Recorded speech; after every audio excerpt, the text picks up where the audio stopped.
গোপালগঞ্জ সদর উপজেলার সাতপাড় দক্ষিণপাড়া গ্রামে অনুষ্ঠিত হয়েছে চড়ক পূজা ও গ্রামীণ মেলা। ব্যতিক্রমী এই আয়োজনে পিঠে বড়শি ফুঁড়ে একই চড়কে একসঙ্গে ঘুরছে তিনজন যুবক।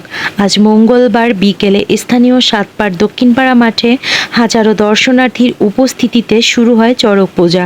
গোধূলি সন্ধ্যায় মূল চড়ক ঘোরানোর সময় দর্শনার্থীদের মাঝে দেখা যায় ব্যাপক উৎসাহ ও উচ্ছ্বাস।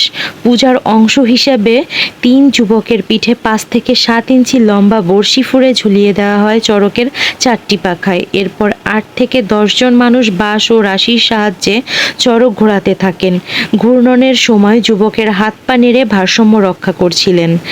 এই সময় পিঠের চামড়া কয়েক ইঞ্চি পর্যন্ত ঝুলে যায়, তবে আশ্চর্যজনকভাবে কোনো রক্তপাত হয়নি।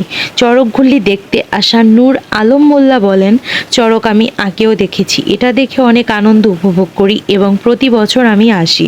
স্কুল শিক্ষার্থী পায়েল বালা বলেন, প্রতি বছর বৈশাখ মাসে এই দিনের জন্য আমি সারা বছর অপেক্ষা করি। চড়ক আমাদের অনেক আনন্দ দেয়। আয়োজকরা জানান, প্রায় 150 বছর থেকে প্রতি বছর বৈশাখ মাসের 5 তারিখ থেকে 8 তারিখ গ্রামীণ মেলা ও চড়ক পূজা আয়োজন করা হচ্ছে। পুরনো ঐতিহ্য ধরে রাখতে আমরা প্রতি বছর এই আয়োজন করে আসছি।